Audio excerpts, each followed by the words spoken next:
நாம் ஜெபித்து நம்ம ஆரம்பிக்கலாம். அன்பும் இருக்கும் உள்ள நல்ல தகப்பனே, கிருபையானது நல்ல மாலை வேலை காமுக்கு நாங்கள் நன்றி சொல்கிறோம்.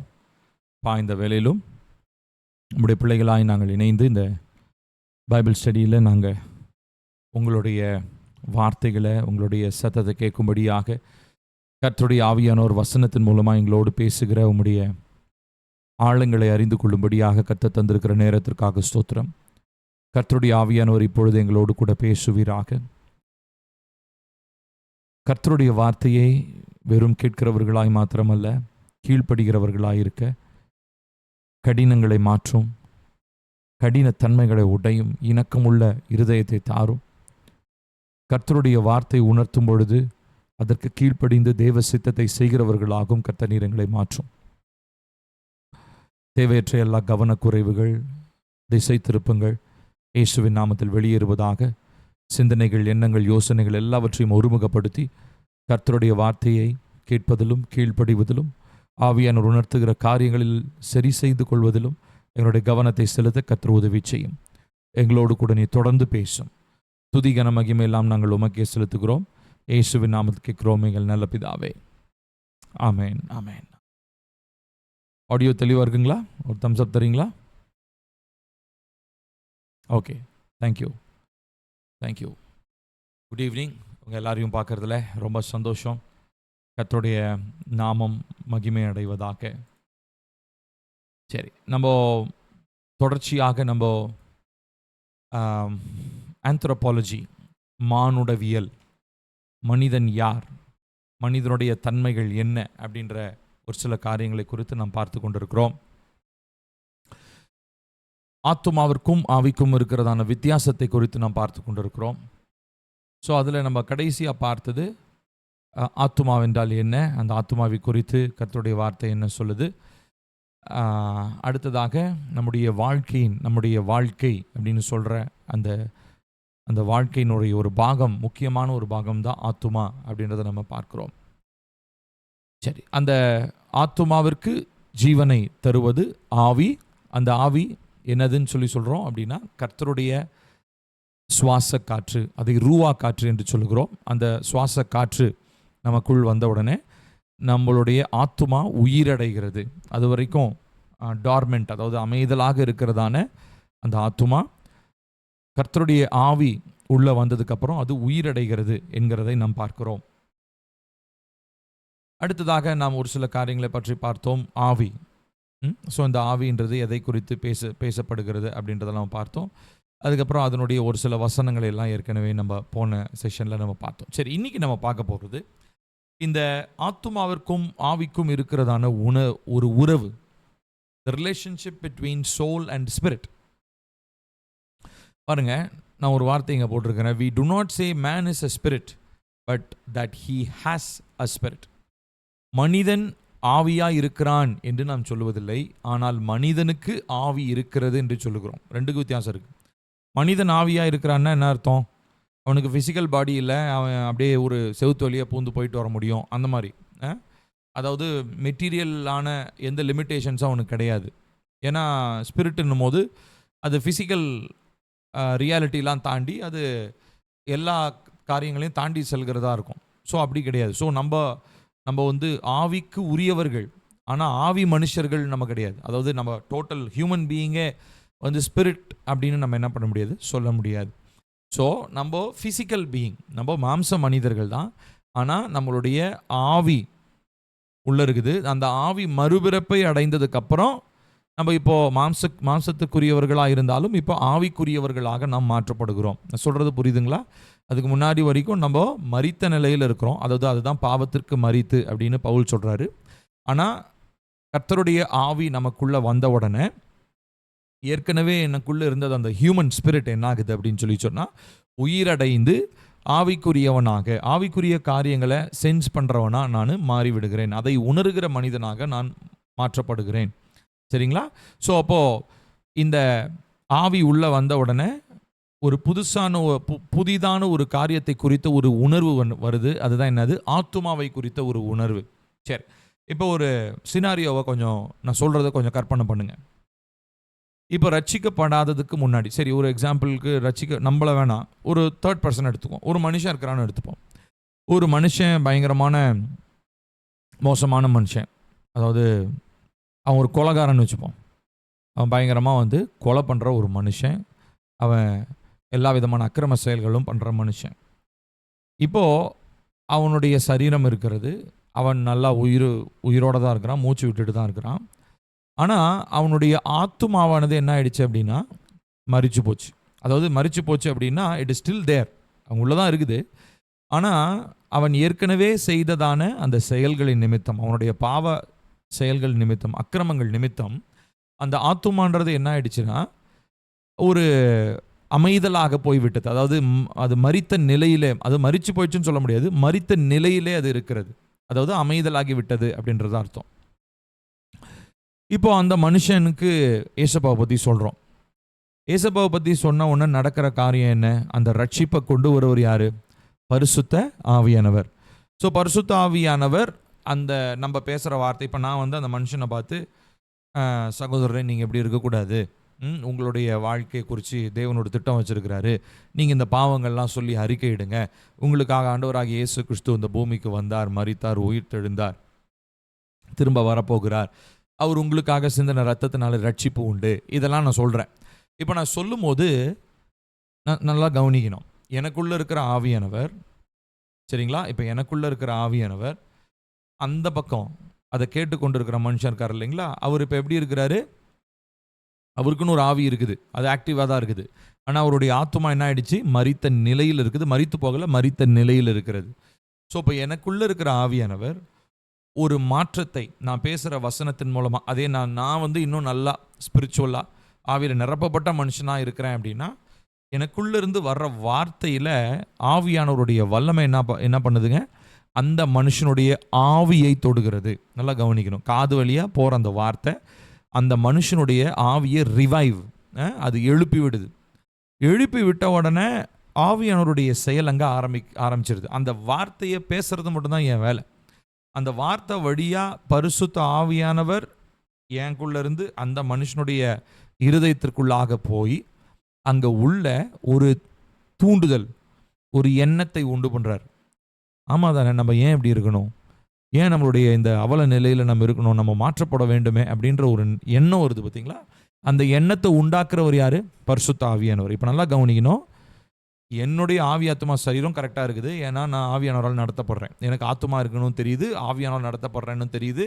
என் மாம்சத்தை பற்றியும் நான் ஒரு புரிதலோடு இருக்கிறேன். இப்போ நான் ஆப்போசிட்டில் பேசுகிற அந்த மனுஷனுக்கு ஆத்துமான என்னன்னே தெரியாது.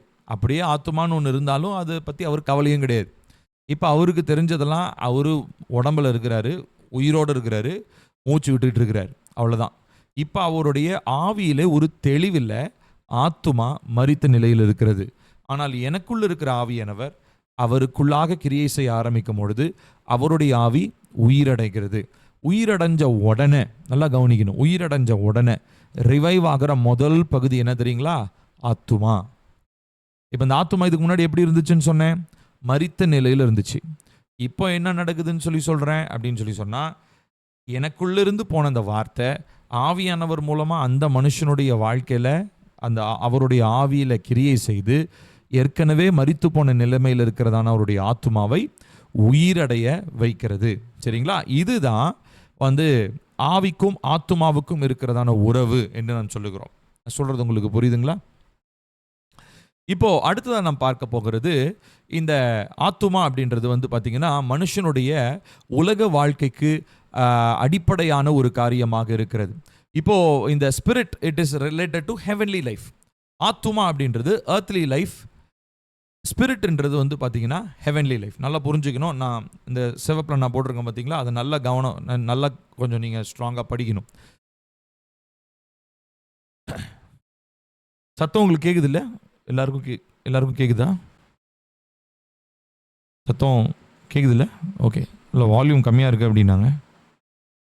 ஓகே, எல்லோரும் கரெக்டாக தான் இருக்குது. ஓகே.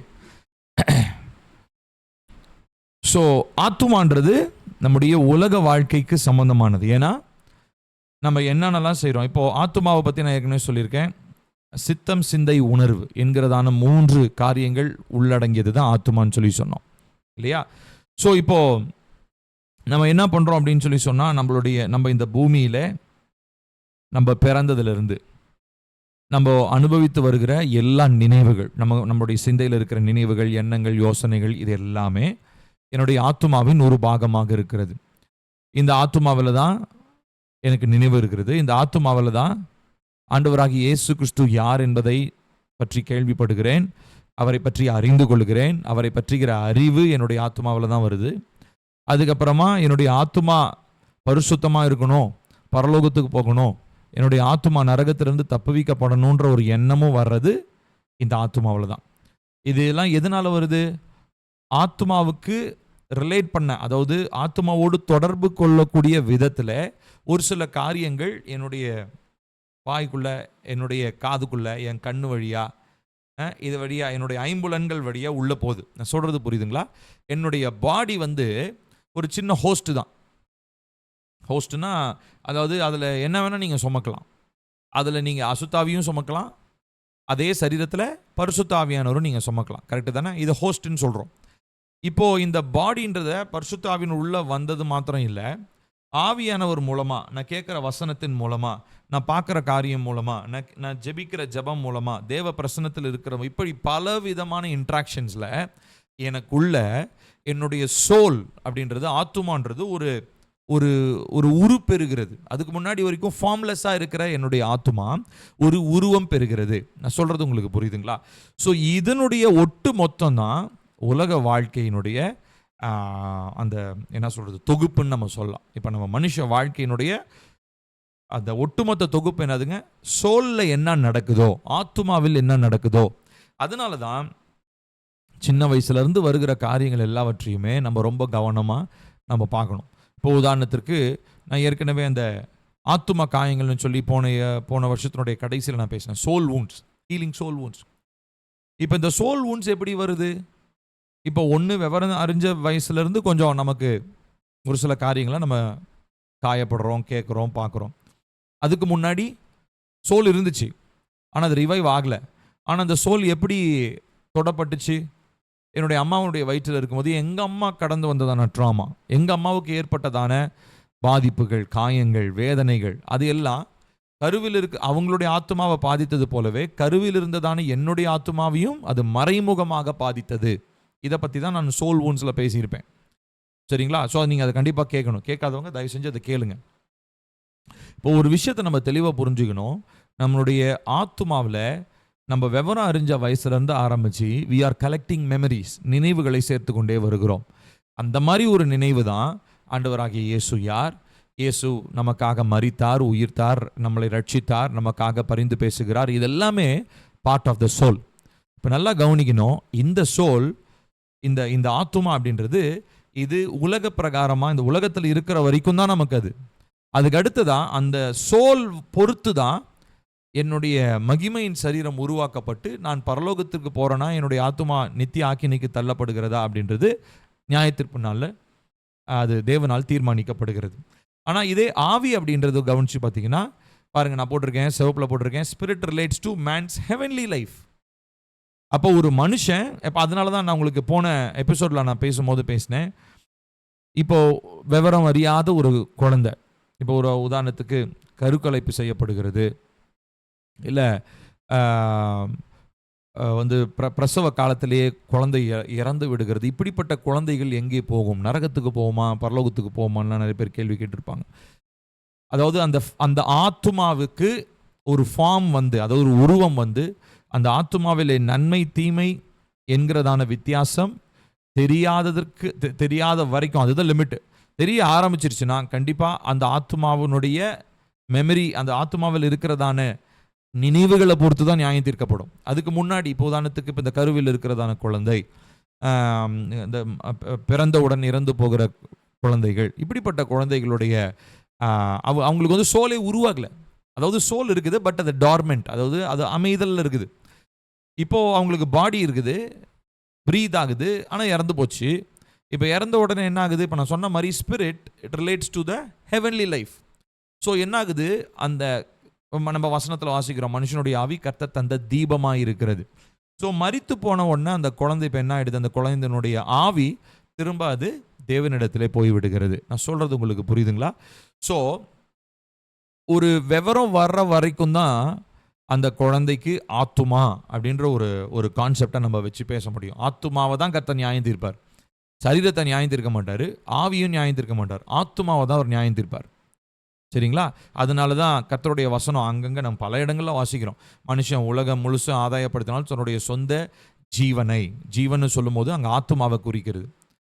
ஸோ அந்த ஆத்துமாவை அவன் நஷ்டப்படுத்தினால் அவனுக்கு என்ன லாபம்? ஸோ அப்போது ஒரு குழந்தை பிறந்த உடனே அதுக்கு விவரம் தெரிய ஆரம்பித்ததுக்கு அப்புறம் அதுக்கு நன்மை தீமை, அதற்கு அந்த பாவ சுபாவம்னு ஒன்று வெளிப்பட ஆரம்பிக்குது பார்த்தீங்களா? அப்போத்திலிருந்தே அந்த ஆத்துமா எதற்கு ஏதுவானதாக தான் இருக்குது? நியாய தீர்ப்புக்கு ஏதுவானதாக தான் இருக்குது. ஆனால் சம்வேர் எங்கேயோ ஒரு இடத்துல ரட்சிப்பின் சுவிசேஷம் அந்த ஆத்துமாவை நோக்கி வரும் பொழுது, அந்த ஆத்துமா அதை ஏற்றுக்கொள்ளும் பொழுது, அந்த ஆத்துமா நித்திய பரலோக ராஜ்யத்திற்காக ரட்சிப்பிற்காக ஆயத்தமாக்கப்பட்டதும் பரலோக ராஜ்யத்திற்கு சொந்தமான ஆத்துமாவாகவும் மாற்றப்படுகிறது. சரிங்களா? ஸோ இப்போ பாருங்க, நான் அதுதான் நம்ம போட்டிருக்கிறோம். அப்போ தேவனை அறிகிற அறிவுன்றது அந்த மேன் ஸ்பிரிட்ல, ஹியூமன் ஸ்பிரிட்ல ரிசீவ் ஆகி அதுக்கப்புறமா அது ஆத்துமாவுக்குள்ள அது செல்லுகிறது. ஒரு வசனத்தை வாசிக்கலாமா? 1 கொரிந்தியர் 2வது அதிகாரம் 2லிருந்து 16 வசனங்கள். 1 கொரிந்தியர் 2வது அதிகாரம் 2லிருந்து. இயேசு கிறிஸ்துவை சிலுவையில் அறையப்பட்ட அவரே அன்றி வேறொன்றையும் உங்களுக்குள்ளே அறியாதிருக்க தீர்மானித்திருந்தேன். அல்லாமலும் நான் பலவீனத்தோடும் பயத்தோடும் மிகுந்த நடுக்கத்தோடும் உங்களிடத்தில் இருந்தேன். உங்கள் விசுவாசம் மனுஷனுடைய ஞானத்தில் அல்ல, தேவனுடைய பலத்தில் நிற்கும்படிக்கு என் பேச்சும் என் பிரசங்கமும் மனுஷன் ஞானத்திற்குரிய நயவசனம் உள்ளதாயிராமல் ஆவியினாலும் பலத்தினாலும் உறுதிப்படுத்தப்பட்டதாயிருந்தது. அப்படி இருந்தும் தேறினவர்களுக்குள்ளே ஞானத்தை பேசுகிறோம், இப்பிரபஞ்சத்தின் ஞானத்தை அல்ல, அழிந்து போகிறவர்களாகிய இப்பிரபஞ்சத்தின் பிரபுக்களுடைய ஞானத்தையும் அல்ல. உலக தோற்றத்துக்கு முன்னே தேவன் நம்முடைய மகிமைக்காக ஏற்படுத்தினதும் மறைக்கப்பட்டதுமாயிருந்த இரகசியமான தேவ ஞானத்தையே பேசுகிறோம். அதை பிரபஞ்சத்து பிரபுக்களில் ஒருவனும் அறியவில்லை. அறிந்தார்களானால் மகிமையின் கர்த்தரை அவர்கள் சிலுவையில் அறைய மாட்டார்களே. எழுதியிருக்கிறபடி தேவன் தம்மில் அன்பு கூறுகிறவர்களுக்கு ஆயத்தம் பண்ணினவைகளை கண் காணவும் இல்லை, காது கேட்கவும் இல்லை, அவைகள் மனுஷனுடைய இருதயத்தில் தோன்றவும் இல்லை. நமக்கோ தேவன் அவைகளை தமது ஆவியினாலே வெளிப்படுத்தினார். அந்த ஆவியானவர் எல்லாவற்றையும் தேவனுடைய ஆழங்களையும் ஆராய்ந்திருக்கிறார். மனுஷனுள்ள ஆவியை அன்றி மனுஷரில் எவன் மனுஷனுக்குரியவைகளை அறிவான்? அப்படி போல தேவனுடைய ஆவியை அன்றி ஒருவனும் தேவனுக்குரியவைகளை அறிய மாட்டான். நாங்களோ உலகத்தின் ஆவியை பெறாமல் தேவனால் எங்களுக்கு அருளப்பட்டவைகளை அறியும்படிக்கு தேவனிலிருந்து புறப்படுகிற ஆவியையே பெற்றோம். அவைகளை நாங்கள் மனுஷ ஞானம் போதிக்கிற வார்த்தைகளாலே பேசாமல் பரிசுத்த ஆவி போதிக்கிற வார்த்தைகளாலே பேசி ஆவிக்குரியவைகளை ஆவிக்குரியவைகளோடு சம்பந்தப்படுத்தி காண்பிக்கிறோம். ஜென்ம சுபாவமான மனுஷனோ தேவனுடைய ஆவிக்குரியவைகளை ஏற்றுக்கொள்ளான். அவைகள் அவனுக்கு பைத்தியமாக தோன்றும். அவைகள் ஆவிக்கேற்ற பிரகாரமாய் ஆராய்ந்து நிதானிக்கப்படுகிறவைகளானதால் அவைகளை அறியவும் மாட்டான். ஆவிக்குரியவன் எல்லாவற்றையும் ஆராய்ந்து நிதானிக்கிறான், ஆனாலும் அவன் மற்றொருவனாலும் ஆராய்ந்து நிதானிக்கப்படான். கர்த்தருக்கு போதிக்கத்தக்கதாக அவருடைய சிந்தையை அறிந்தவன் யார்? எங்களுக்கோ கிறிஸ்துவின் சிந்தை உண்டாயிருக்கிறது. இது ஒரு பெரிய பகுதி தான். ஆனால் இதில் இருக்க ஒரு சில முக்கியமான வசனங்களை மாத்திரம் நான் உங்களுக்கு நான் கோடிட்டு காண்பிக்க விரும்புகிறேன். சரி, இப்போ இங்கே நம்ம பார்க்குறோம், பவுல் சொல்கிறாரு, உங்களுடைய ஆவி எப்படிப்பட்டதாக இருக்கிறது, சிலுவையில் அறையப்பட்ட இயேசுவை பற்றி பிரசங்கிக்கிறோம், இதெல்லாம் சொல்லிட்டு இங்கே வாசிக்கலாம் பாருங்கள். 9வது வசனம் பாருங்கள். இது நம்ம எல்லாருக்கும் தெரிஞ்ச வசனம் தான். எழுதி இருக்கிறபடி தேவன் தமிழ் அன்பு கூறுகிறவர்களுக்கு ஆயத்தம் பண்ணினவைகளை கண் காணவும் இல்லை, காது கேட்கவும் இல்லை, அவைகள் மனுஷனுடைய இருதயத்தில் தோன்றவும் இல்லை. ஸோ இந்த 3, கண்ணு, காது, இருதயம், இது 3மே எங்கே இருக்குதுங்க? ஆவியில் இருக்கா, ஆத்மாவில் இருக்கா, சரீரத்தில் இருக்கா? சரீரத்தில் இருக்கு. சரியா? ஸோ சரீர பிரகாரமாக இருக்கக்கூடிய மனுஷனுக்கு டிவைன், அதாவது டிவைன் ஆர்டினேஷன் சொல்கிறோம், தெய்வீக நோக்கத்தின்படி உருவாக்கப்பட்ட திட்டங்கள், அது மாம்ச கண்ணினாலே, மாம்ச காதுகளினாலே, மாம்ச இருதயத்தின் நினைவுகளாலே அறிந்து கொள்ள முடியாதான். அடுத்து சொல்றாரு, நமக்கோ தேவன் அவைகளை தமது ஆவியினாலே வெளிப்படுத்தினார். இப்போ நல்லா கவனிக்கணும். இப்போது நான் உங்களுக்கு சொன்னேன், மனுஷனுடைய காம்போசிஷன் என்னதுங்க? பாடி, சோல் அண்ட் ஸ்பிரிட். சரீரம், ஆத்துமா, ஆவி. ஸோ சரீரம் ஆவியோடு தான் நம்ம இருக்கிறோம். ஆத்துமா மரித்த நிலையில் இருக்கிறது. ரட்சிப்பு பெற்றதுக்கப்புறம் நம்முடைய ஆவியோடு ஆவியானவர் இணைந்து நம்முடைய ஆத்துமாவை அவர் உயிர்ப்பிக்கிறார். இது வரைக்கும் புரிஞ்சுக்கிட்டோம். இப்போ நம்ம கவனிக்க வேண்டிய காரியம், இப்போ தேவன் உருவாக்கினவைகளை, அதாவது தமிழ் அன்பு கூறுகிறவர்களுக்கு ஆயத்தம் பண்ணினவைகளை, தேவனை நேசிக்கிறவங்களுக்கு, அதனால தான் நம்ம ஃபோர்மோஸ்ட் திங் நம்ம ஸ்பிரிச்சுவல் லைஃப்பில் செய்யக்கூடிய உச்சகட்டமான ஒரு காரியம் தேவனை நேசிப்பது, டு லவ் காட். ஏசப்பாவும் அதுதான பிரதானமான கட்டளையாக சொல்கிறார், உன் தேவனாகிய கர்த்தரிடத்தில் முழு இருதயத்தோடும் முழு பலத்தோடும் முழு ஆத்மாவோடும் நீ அன்பு கூறுவாயாக. இப்போ இந்த விஷயம் நல்லா கவனிக்கணும். இப்போ காடோடைய டிவைன் ஆர்டினேஷன், தெய்வீக திட்டங்கள், இந்த திட்டங்களை மனுஷனுடைய சரீர பிரகாரமான எந்த ஒரு லெவல் ஆஃப் நாலேஜ், எவ்விதமான அறிவின் ஒரு முயற்சினாலும் என்ன பண்ண முடியாது, நம்மளால் புரிந்து கொள்ள முடியாது. ஸோ இங்கே தான் பவுல் சொல்கிறாரு, நமக்கோ தேவன் அவைகளை தமது ஆவியினாலே வெளிப்படுத்தினார். ஸோ ரட்சிக்கப்படுற நாளிலே நம்முடைய ஆவியோடு யார் இணைஞ்சிடறா? பரிசுத்த ஆவியானவர் இணைஞ்சிடறார்.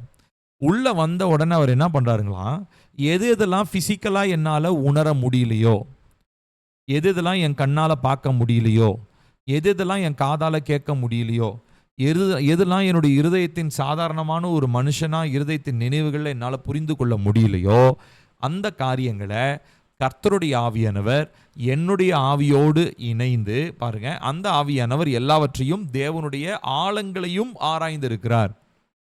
அப்போ பிதாவுனுடைய இருதயத்தில் இருக்கிறதான என்ன பற்றியதான நோக்கங்களும் திட்டங்களும். ஸோ அப்போ நான் செய்ய வேண்டியது ஒன்று தான். ஆஸ் அ ஹியூமன் பீயிங் நல்லா கவனிக்கணும். நான் முக்கியமான ஒரு விஷயம் சொல்ல போகிறேன், நல்லா கவனிங்க. ஒரு மனுஷனா நம்ம செய்யக்கூடிய உச்சக்கட்ட காரியம் தேவனை நேசிப்பது. நேசிக்கும் போது என்ன நடக்குது? எதெல்லாம் என் மாம்சத்தில் என்னால் கிரகிக்க முடியாதோ, எதெல்லாம் ஹியூமன்லி இம்பாசிபிளாக இருக்குதோ, அது எல்லாவற்றையும் கர்த்தருடைய ஆவியானவர் எனக்குள்ளாக இருப்பதுனாலே, பிதாவுனுடைய இருதயத்திலையும் அவர் தான் இருக்கிறாரு, என்னுடைய இருதயத்திலையும் அவர் தான் இருக்கிறாராம். ஸோ இப்போ அவர் என்ன பண்ணுறாருன்னா, அவர் ஒரு இன்டர்காம் மாதிரி வச்சுக்கோ, ஒரு எக்ஸாம்பிளுக்கு இன்டர்காம் மாதிரி அங்கே இருக்கிறத அப்படியே எனக்கு ரிவீல் பண்ணுறாரு. ஸோ நான் ஆவியில் நிரம்பி ஜெபிக்கும் போது எனக்குள்ளே இருக்கிற விண்ணப்பங்களை அப்படியே எடுத்துகிட்டு போய் பிதாவுக்கு தெரிவிக்கிறாரு. புரியுதுங்களா? இப்போ ஆவியானவர் தான் என்ன பண்ணுறாரு, இந்த ஸ்பிரிட்டை கனெக்ட் பண்ணுறவர். இப்போ நான் சொல்கிறது உங்களுக்கு புரிஞ்சிருக்கும்னு நினைக்கிறேன். இப்போது இந்த ஸ்பிரிட்டில் எதை ரிவீல் பண்ணுறாரு? பிதாவுனுடைய இருதயத்தில் இருக்கிறத ரிவீல் பண்ணுறாரு. இப்போ இந்த நேசிக்கிறத தான் நம்ம உச்சகட்டமான ஒரு காரியம்னு சொன்னேன் இல்லைங்களா? ஸோ அதனால தான் இப்போ நம்ம ரீசெண்டாக ஒரு 2 வீக்ஸாக கூட சர்ச்சில் நம்ம பேசுகிற காரியம் தேவனை ஆராதிக்கிறது, டு வர்ஷிப். அப்போ ஆராதிக்கும் போது நம்ம என்ன பண்ணுறோம்? ஆராதனைன்றது வெறும் பாட்டு பாடுறதா? இல்லை, பாட்டுன்றது ஒரு எக்ஸ்பிரஷன். அதாவது ஆராதனையை வெளிப்படுத்துகிற ஒரு வெளிப்பாடு. இப்போ நம்ம ஒவ்வொருத்தரும் ஒவ்வொரு காரியத்தை ஒவ்வொரு விதத்தில் வெளிப்படுத்துகிறோம் இல்லையா? அதே மாதிரி பாடல் அப்படின்றது ஆராதனையினுடைய ஒரு வெளிப்பாடு, அவ்வளோதான். ஆனால் ஆராதனைன்றது உண்மையான ஆராதனை என்ன அப்படி தெரியுங்களா? நம்ம பலியாக, பேசிக்கலி ஆராதனைன்றதுக்கு இன்னொரு வார்த்தையும் இருக்குது, பலி, சாக்ரிஃபைஸ். அதனுடைய ஆக்சுவல் அர்த்தம் என்ன அப்படின்னா நேசித்தல், டு லவ்.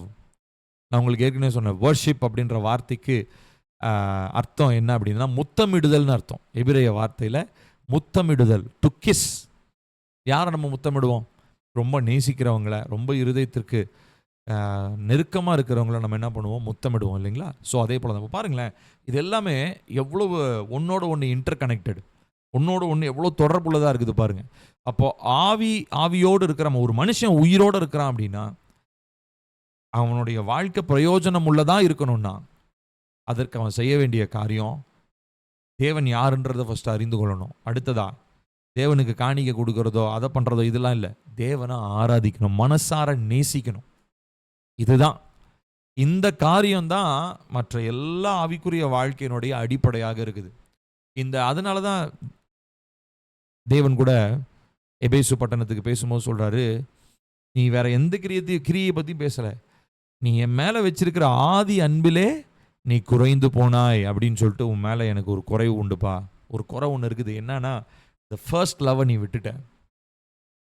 ஸோ நம்ம எல்லாருமே தேவ பிள்ளைகளா, ரட்சிக்கப்பட்டவங்களா, நம்ம மனதில் சிந்தையில் ஆழமாக பதிய வைத்து கொள்ள வேண்டிய ஒரு காரியம், we are called to love.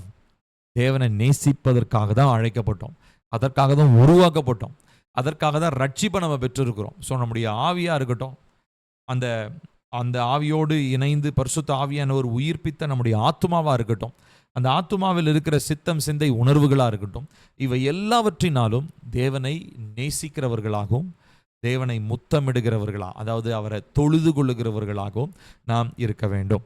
அப்போ புரியுதுங்களா? அப்போ இது நடக்கும்போது, இதை நம்ம செய்யும் போது அவர் என்ன பண்ணுறாருங்களா, தெய்வீகமாக நமக்காக தீர்மானிக்கப்பட்டவைகளை, உலக தோற்றத்துக்கு முன்னாடியே தீர்மானிக்கப்பட்டவைகளை நமக்கு ரிவீல் பண்ணுறாரு. ஸோ ஒரு மனுஷன் தேவனுடைய டிசைன் படி ஒழுங்காக ப்ராப்பராக நடந்துக்கிட்டான்னு வச்சுக்கோங்களேன், அவன் எதிர்காலத்தை பற்றி என்ன பண்ண மாட்டான், கவலைப்படவே மாட்டான்.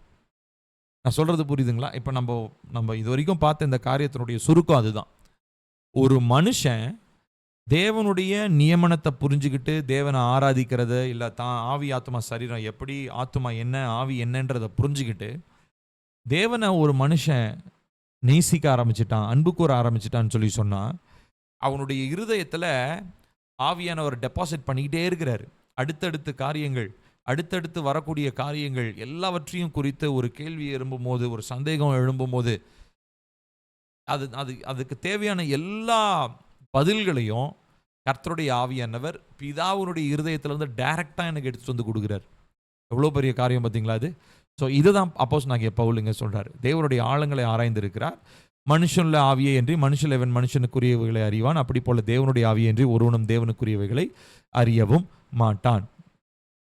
ஸோ அதுக்கப்புறம் உலகத்தின் ஆவியை பெறாமல் இதெல்லாம் சொல்லிட்டு பாருங்க, 14 வசனத்தில் பாருங்க, ஜென்ம சுபாவமான மனுஷனோ தேவனுடைய ஆவிக்குரியவைகளை ஏற்றுக்கொள்ளான். ஸோ இங்கே அந்த பாடிலி, அதாவது இப்போ நான் சொன்ன ஒரு உதாரணத்துக்கு சொன்னேன் இல்லைங்களா, ஒரு ஒரு மர்டரர் ஒருத்தர் இருக்கிறார், ஒரு கொலைகாரம் ஒருத்தனை நான் பார்க்குறேன் அப்படின்னா, அவனுடைய ஆத்மா எப்படி இருக்குங்க, அவனுடைய சரீரம் இருக்குது, அவனுடைய ஆவி இருக்குது, அவனுடைய ஆத்மா மரித்த நிலையில் இருக்குது. அவனை தான் ஜென்ம சுபாவம்னு சொல்கிறோம். ஜென்ம சுபாவன மனுஷனோ தேவனுடைய ஆவிக்குரியவைகளை ஏற்றுக்கொள்ளான், அவைகள் அவனுக்கு பைத்தியமாக தோன்றும். ஒன்றுமே இல்லாமல் என்னத்தை கண்ண மூடி எப்படி ஜோம் பண்ணுற, கும்பிடுறதுக்கு சாமியே இல்லை, ஒரு சிலையே இல்லை, உருவமே இல்லை, என்னத்தை கண்ண மூடி என்ன ஜோம் பண்ணுற, சர்ச்சுக்கு போய் என்னத்தை பண்ணுற, என்னத்தை லபலபான்னு உளர்ற, டங்ஸ் பேசும்போது நிறைய பேருக்கு அது பைத்தியமாக தான் தோன்றுகிறது. அவைகள் ஆவிக்கேற்ற பிரகாரமாய் ஆராய்ந்து நிதானிக்கப்படுகிறவைகளானதால் அவைகளை அறியவும் மாட்டான். It is hidden from him, அது அவனுக்கு மறைக்கப்பட்டது, அவன் கண்களுக்கே தெரியாது, அவனால் புரிந்து கொள்ளவே முடியாது. ஆனால் 15 வசனத்தில் சொல்கிறாரு, ஆவிக்குரியவன், அதாவது யாரு, பரிசுத்த ஆவி உள்ளே சென்று என்னுடைய ஆவியோடு என்னை உயிர்ப்பிச்சு என்னுடைய ஆத்துமாவை ரிவைவ் பண்ணி, என்னுடைய ஆத்துமாவில் ஒரு உயிர் மீட்சியை ஏற்படுத்தின அந்த பரிசுத்த ஆவியான் இருக்கிறார் இல்லையா, இவர் தான் ஆவிக்குரியவன், எல்லாவற்றையும் ஆராய்ந்து நிதானிக்கிறான். அப்போ எல்லாவற்றையும் நம்ம ஆராய்ந்து பார்க்க வேண்டும், நிதானித்து பார்க்க வேண்டும். இந்த கிஃப்ட் ஆஃப் டிசர்ன்மெண்ட்ன்றது ரொம்ப ரொம்ப அவசியம். ஆக்சுவலி அதை பற்றி ஒரு பாட்காஸ்ட் இன்றைக்கி தான் நான் ரெக்கார்ட் பண்ணேன். ஸோ அது மேபி வர வாரத்தில் நான் அதை எடிட் பண்ணி நான் உங்களுக்கு நான் யூடியூப்பில் நான் அப்லோட் பண்ணுவேன், சரிங்களா? ஸோ அதனால் கண்டிப்பாக நீங்கள் அதை பாருங்கள். கிட்டத்தட்ட ஒரு 40 நிமிஷம் வரும். ஆவிக்குரிய அந்த பகுத்தறிவை வளர்த்து கொள்வது எப்படி அப்படின்றதான ஒரு தலைப்பில் ஒரு பாட்காஸ்ட் பேசியிருக்கேன். சரி, இப்போது இந்த காரியத்தை நம்ம தெளிவாக நாம் ஆராய்ந்து நாம் புரிந்து கொள்ள வேண்டியது அவசியமாக இருக்கிறது,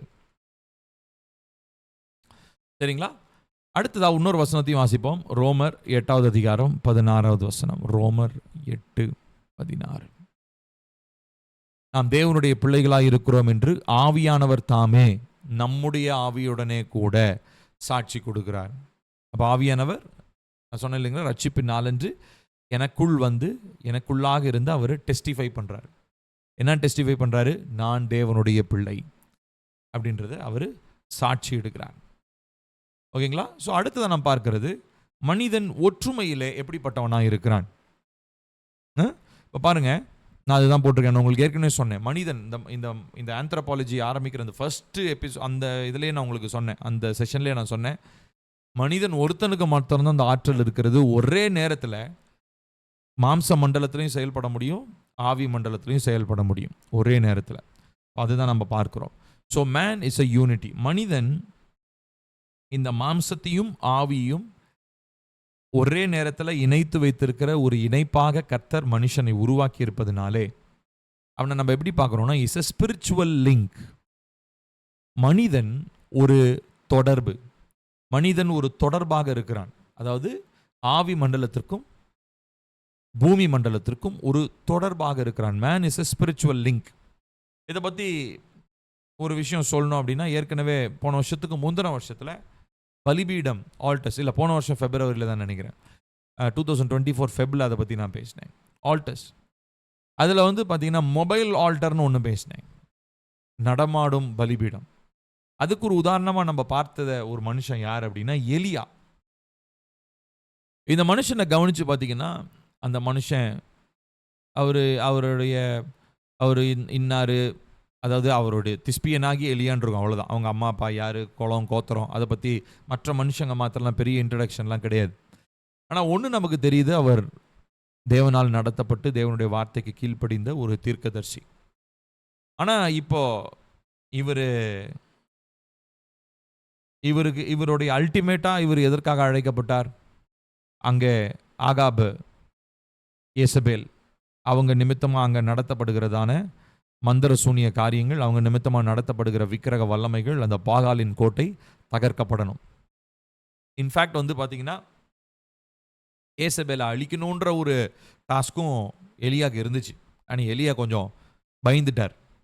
அவர் கொஞ்சம் சோர்ந்து போயிட்டார். பயந்துட்டார்னு சொல்ல முடியாது, சோர்ந்து போயிட்டார்னு சொல்லலாம்.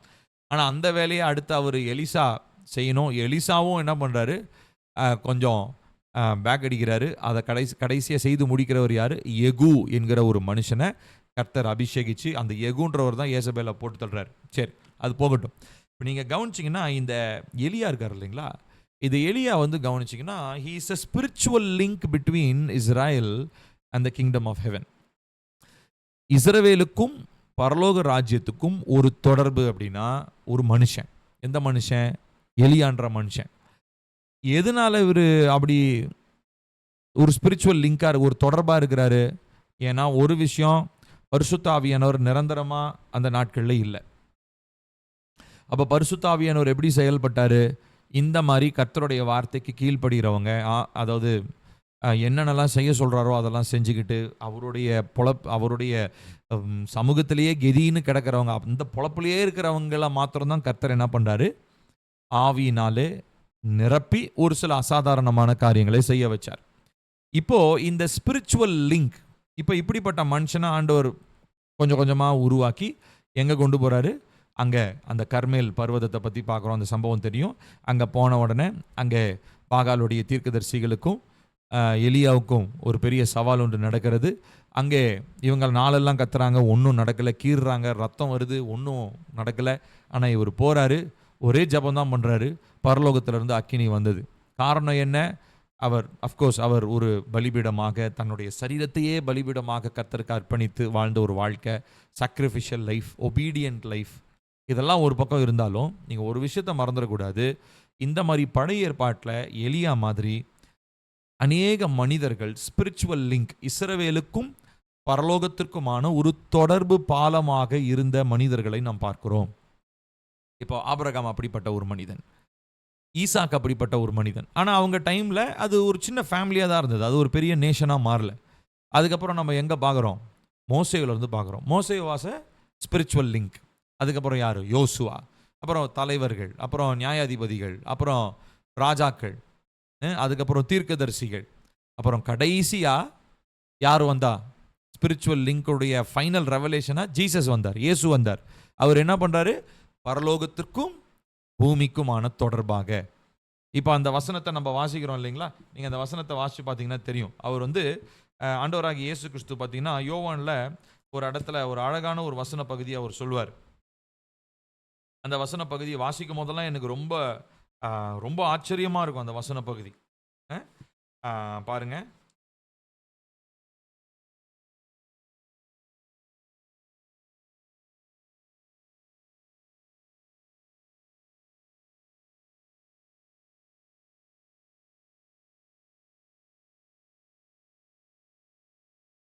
யோவான்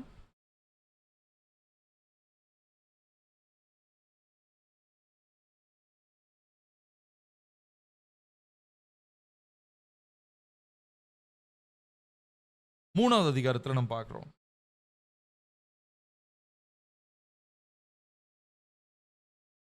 இல்ல சாரி 1வது அதிகாரத்துல பாருங்க, யோவான் 1வது அதிகாரத்துல நம்ம பார்க்கிற ஒரு காரியம். இங்க நாத்தான்வேல் இடத்துல தேவன் பேசுகிறார். நான் உங்களுக்கு காண்பிக்கிறேன். யோவான் 1வது அதிகாரம் 47வது வசனம் பாருங்க. இயேசு நாத்தானவேலை தம்மிடத்தில் வரக்கண்டு அவனை குறித்து, இதோ கபடற்ற உத்தம இஸ்ரவேலன் என்றார். அதற்கு நாத்தானவேல், நீர் என்னை எப்படி அறிவீர் என்றான். இயேசு அவனை நோக்கி, பிலிப்பு உன்னை அழைக்கிறதற்கு முன்னே நீ அத்திமரத்தின் கீழ் இருக்கும்போது உன்னை கண்டேன் என்றார். அதற்கு நாத்தான்வேல், ரபி, நீர் தேவனுடைய குமாரன், நீர் இஸ்ரவேலின் ராஜா என்றான். இயேசு அவனுக்கு பிரதியுத்தரமாக, நல்லா கவனிக்கணும், நான் வாசிக்கிறது நல்லா கவனிங்க. அத்திமரத்தின் கீழே உன்னை கண்டேன் என்று நான் உனக்கு சொன்னதினாலேயா விசுவாசிக்கிறாய்? இதிலும் பெரிதானவைகளை காண்பாய் என்றார். இந்த வசனம் தான் முக்கியம். பின்னும் அவர் அவனை நோக்கி, வானம் திறந்திருக்கிறதையும் தேவ தூதர்கள் மனுஷகுமாரனிடத்திலிருந்து ஏறுகிறதையும் இறங்குகிறதையும் நீங்கள் இது முதல் காண்பீர்கள் என்று மெய்யாகவே மெய்யாகவே உங்களுக்கு சொல்லுகிறேன் என்றார். இப்போ இவர் எதை சொல்றாரு? இயேசு கிறிஸ்து எதை சொல்றாரு? வானம் திறக்குது, தேவ தூதர்கள் ஏறுறது இறங்குறது. இந்த சம்பவம் எங்கேயாவது உங்களுக்கு ஞாபகம் வருதா? கரெக்ட். யாக்கோபு பார்த்ததான தரிசனம். யாக்கோபு தன்னுடைய அண்ணனுக்கு பயந்து அவர் போகும்போது பெத்தேல் என்கிறதான இடத்துக்கு போயிட்டு தலைமாட்டில் ஒரு கல்லை வச்சுட்டு தூங்குறாரு. தூங்கும்போது ஒரு தரிசனத்தை பார்க்குறாரு. அந்த தரிசனத்தில் வானத்திற்கும் பூமிக்கும் ஒரு பெரிய ஒரு ஏணி ஒன்று இருக்குது. அப்போ பாருங்க, இந்த ஸ்பிரிச்சுவல் லிங்க்ன்ற கான்செப்டை கர்த்தர் யாருக்கு வெளிப்படுத்துறாரு? யாக்கோபுக்கு தான் அது ஒரு ஒரு இன்டென்ஸான ரெவலேஷன், ஒரு தரிசனமாக வருது. அதுக்கு முன்னாடி லைக் ஆபிரகாம் ஈசாக்குக்கு பார்த்தீங்கன்னா ஸ்பிரிச்சுவல் லிங்க்ன்ற வார்த்தை அப்படிப்பட்ட வார்த்தை தெரிஞ்சிருக்காது. பட் தேவன் உடன்படிக்கையின் தேவன் உடன்படிக்கை பண்ணாரு, இதெல்லாம் புரிஞ்சுக்கிட்டாங்க. ஆனால் யாக்கோபுக்கு வந்த ரெவலேஷன் வேற லெவல். அதுவும் வானத்திற்கும் பூமிக்கும் வானத்திற்கும் ஒரு ஏணி வச்சிருக்காங்களாம். அந்த ஏணியில் தேவ தூதர்கள் ஏறுகிறாங்களாம் இறங்குறாங்களாம். அப்படின்னா என்ன அர்த்தம்? வானத்தையும் பூமியும் நான் இணைக்க போறேன், ஒரு ஸ்பிரிச்சுவல் லிங்க் ஒன்று இருக்குது அப்படின்றத கர்த்தர் என்ன பண்ணியிருக்கிறாரு? ஒரு யாக்கோபுக்கு அப்பயே காமிச்சிட்டாரு. அது அப்புறம் எப்பப்பெல்லாம் கர்த்தர் அதை அச்சீவ் பண்ணணும்னு நினைக்கிறார், மனுஷங்க மூலமாக அதை அச்சீவ் பண்ணுறாரு. ஆனால் ஆஃப்கோர்ஸ் மனிதங்க தோற்று போனவங்க, அவங்களால அந்த கம்ப்ளீட்டான ஸ்பிரிச்சுவல் லிங்கை அவங்களால கம்ப்ளீட் பண்ண முடியல, முழுமையடைய செய்ய முடியல அந்த ஸ்பிரிச்சுவல் லிங்கை.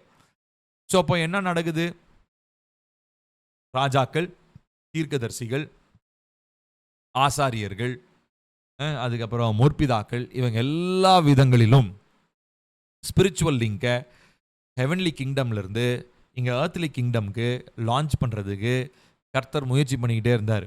ஆனால் ஃபைனலாக அதற்கு வந்தவர் ஆண்டவராகி இயேசு கிறிஸ்து ஒருத்தர் தான். இப்போ இவர் என்ன பண்ணுறாருன்னா, பர்ஃபெக்டாக பரலோகத்திற்கும் பூமிக்குமான உறவை இவர் என்ன பண்ணுறாரு? எஸ்டாப்ளிஷ் பண்ணுறாரு. அந்த லிங்கை கம்ப்ளீட் பண்ணுறாரு.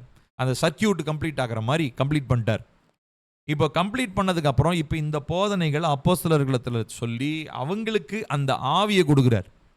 இப்போ நான் எதற்காக நான் சொல்ல வரேன் அப்படின்னு சொன்னால், தேவ பிள்ளைங்களா தேவ ஆவியை பெற்றவங்க நம்ம எல்லாருமே ஒரு விதத்தில் கர்த்தர் நம்மளை எப்படி தெரியுமா பார்க்குறாரு? We are a link between heaven and the earth. பரலோகத்திற்கும் பூமிக்குமான தொடர்பாக கர்த்தர் நம்ம ஒவ்வொருத்தரையும் பார்க்குறாரு. எவ்வளோ பெரிய பொறுப்பு தெரியுமா இது? யோசிச்சு பாருங்க. கர்த்தர் நம்மளை சாதாரணமாக நம்ம கிட்ட அந்த ரட்சிப்பை தரல. அஃப்கோர்ஸ் இலவசமாக நம்ம பெற்றோம், கிருபையினாலே இலவசமாக நம்ம ரட்சிக்கப்பட்டோம்.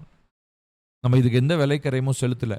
ஆனால் அந்த ரெஸ்பான்சிபிலிட்டி தட் வி ஹேவ், நம்ம மேலே இருக்கிற பொறுப்பு இருக்கு இல்லைங்களா, அது பயங்கரமான பொறுப்பு. ஏன்னா பரலோகத்தையும் பூமியை இணைக்கிறதான ஒரு ஸ்பிரிச்சுவல் லிங்காக தான் ஹியூமனை உருவாக்கி இருக்கிறார். இப்போ நமக்குள்ள நிரந்தரமாக தங்குற பரிசுத்த ஆவியானவர் இருக்கார் இல்லைங்களா, இவர் என்ன பண்ணுறாருன்னா நமக்குள்ள கான்ஸ்டண்ட்டாக அந்த லிங்கை அப்படியே இன்டாக்டாக, அதாவது அப்படியே நெருக்கமாக, அப்படியே பெசகாமல் ஒன்னோட ஒன்று க்ளோஸ்லி கனெக்டடாக ஹெவனையும் எர்த்தையும் ஒரே நேரத்தில் மனுஷனுடைய ஆவியின் மூலமாக கர்த்தருடைய ஆவியானவர் இதை நிறைவேற்றி முடிக்கிறார். நான் இது வரைக்கும் சொல்கிறது உங்களுக்கு புரிஞ்சதுங்களா? ஒரு தம்ஸ் அப் தரீங்களா? தேங்க்யூ. தேங்க்யூ. சரி, அப்போது நம்ம எல்லாருமே கனமான ஒரு பொறுப்பை பெற்றிருக்கிறோம். என்ன பொறுப்பு? பரலோகத்திற்கும் பூமிக்குமான தொடர்பாக கர்த்தர் நம்மை உருவாக்கி இருக்கிறார். இதை நம்ம புரிஞ்சுக்கணும். இந்த ஆந்த்ரோபாலஜியில் நீங்கள் எதை புரிஞ்சுக்கிறோம், மானுடையவியல், மனுஷனை பற்றி படிக்கிறத நம்ம எதை புரிகிறோமோ இல்லையோ, கர்த்தர் என்னை ஒரு முக்கிய புள்ளியாக, ஒரு முக்கிய மெயின் பாயிண்ட், நம்ம தான் ஆக்சஸ் பாயிண்ட்னு சொல்லுவாங்க. Main point access point. இப்போ ஹெவன் வந்து இந்த பூமியை ஆக்சஸ் பண்ணணும்னா என் மூலமாக தான் ஆக்சஸ் பண்ணணும். ஏன்னா நான் ஒரு ஸ்பிரிச்சுவல் பர்சன். அதே நேரத்தில் இந்த பூமியில் இருக்கிற காரியங்கள் பரலோகத்து போய் சேரணும்னா என் மூலமாக தான் ஆக்சஸ் பண்ணணும். ஏன்னா நான் ஒரு ஸ்பிரிச்சுவல் பர்சன். புரியுதா? நான் 2 விதமாகவும் செயல்படுறேன். அதனால தான் மனுஷன் மற்ற எல்லா சிருஷ்டிப்பை காட்டிலும் மனுஷன் ரொம்ப பிரதானமானவன்னு சொல்கிறதுக்கான ரீசன் அதுதான். ஹெவன் எர்த்தை ஆக்சஸ் பண்ணணுன்னா நான் ஸ்பிரிச்சுவலாக இருக்கிற, நான் வந்து ஃபிசிக்கலாக இருக்கிறனால என் மூலமாக வந்து ஃபிசிக்கலான ஒரு சில காரியங்களை அக்கம்ப்ளிஷ் பண்ணுறாங்க. இப்போது எர்த்தில் இருக்கக்கூடிய ஒரு சில காரியங்கள், இப்போ என்னுடைய ஜபங்கள், என்னுடைய விண்ணப்பங்கள் பரலோகத்துக்கு போய் சேரணும்னா என் மூலமாக தான் அது போகுது. ஏன்னா நான் இந்த பூமியில் இருந்தாலும் நான் ஒரு ஸ்பிரிச்சுவல் பர்சனாக இருக்கிறேன். புரியுதுங்களா? ஸோ இப்போ நல்லா புரிஞ்சுக்கணும். அப்போ மறுபடி பிறக்கிற அனுபவம் பெற்ற எல்லா மனுஷனுமே இந்த ஸ்பிரிச்சுவல் லிங்க்குள்ளே வந்துடுறாங்க. புரியுதுங்களா? நம்ம எல்லாருமே பரலோகத்திற்கும் பூமிக்குமான முக்கியமான ஆக்சஸ் பாயிண்ட்ஸாக நம்ம செயல்படுகிறோம். ஓகேங்களா? நான் அதுதான் போட்டிருக்கேன். அப்போ the spiritual link between the life of God and the physical life of this planet. இதுதான் நம்ம யாருன்னா நம்ம இப்படி சொல்லணும். தேவனுடைய பரலோக ராஜ்யம், இங்கே பூமியினுடைய இந்த பூமி மண்டலம், இது ரெண்டுக்கும் மைய புள்ளியாக இருந்து ரெண்டையும் இணைக்கக்கூடிய ஒரு பாலமாக நான் செயல்படுகிறேன். ஏனென்று சொன்னால் நான் மாம்சமான மனுஷன்தான். ஆனால் மாம்சத்திலிருந்து நான் ஆவிக்குரிய காரியங்களை ஏறெடுக்கிறதுக்கு ஆவியானவர் எனக்குள் இருக்கிறார். அதே நேரத்தில் ஆவிக்குரிய காரியங்களை இந்த பூமியில் நிறைவேற்றுவதற்கு ஆவியானவர் என் மூலமாக செயல்படுகிறார். அவருடைய ஹெவன்லி டெசிஷன்ஸை, பரலோக திட்டங்களை என் மூலமாக அவர் அக்கம்ப்ளிஷ் பண்ணுறாரு. அதே நேரத்தில் என்னுடைய ஜப விண்ணப்பங்கள், தூபங்கள், என்னுடைய முறையீடுகள் எல்லாவற்றையும் நான் என்னுடைய ஆவி மனுஷன் மூலமாக தேவனுக்கு தெரியப்படுத்துகிறேன். ஸோ இதை தான் நம்ம ஒற்றுமைன்னு சொல்கிறோம். ஸோ 2 விதமான டைமென்ஷனில், 2 பரிமாணத்திலையும் நம்ம செயல்படக்கூடிய தன்மையுடைய மனிதர்களாக நாம் இருக்கிறோம். இப்போ பாருங்கள், நான் முதல் விஷயத்தை நான் போட்டிருக்கிறேன். இங்கே பாருங்கள், 1ன்னு போட்டிருக்கேன். ஸோ ஃபர்ஸ்ட் ஆஃப் ஆல், இந்த மனிதனுடைய சரீரம் இருக்கு இல்லைங்களா, இந்த மனிதனுடைய சரீரம் இது மண்ணினாலே உருவாக்கப்பட்டது. கரெக்டு தானே? இப்போ நம்மளுடைய மண்ணில், இப்போ இந்த மண்ணில் என்ன இருக்குதுங்க? தாது பொருட்கள், மினரல்ஸ் இருக்குது, விட்டமின்ஸ் இருக்குது. இப்போ இந்த மினரல்ஸ் அண்ட் விட்டமின்ஸ்லாம் எங்கேருந்து எடுக்கிறாங்க? மண்ணுக்குள்ளேருந்து எடுக்கிறாங்க. ஒரு சிலது வந்து பார்த்திங்கன்னா செடிகளிலிருந்து வருகிறது. ஒரு சில நம்ம இப்போ இந்த ஏதாவது ஒரு மினரல் டிஃபிஷியன்சி, விட்டமின் டிஃபிஷியன்சின்னு என்ன பண்ணுறாங்க? இதை சாப்பிடுங்க, அதை சாப்பிடுங்கன்றாங்க. ஏன்னா நம்முடைய சரீரத்தில் ஏதோ ஒரு தாது பொருள், ஏன்னா அந்த தாது பொருள்னால தான் கர்த்தர் நம்மளை உருவாக்கிறார். ஒரு மினரல் காம்போசிஷன் தான் ஹியூமன் பாடி இல்லையா? ப்ளஷ், அதாவது மாம்சம்னு ஒரு சதை, தோல் அப்படிலாம் ஒன்று இருந்தாலும் ஆக்சுவல் காம்போசிஷன் என்னதுங்க? Vitamins and minerals. கரெக்டுங்களா?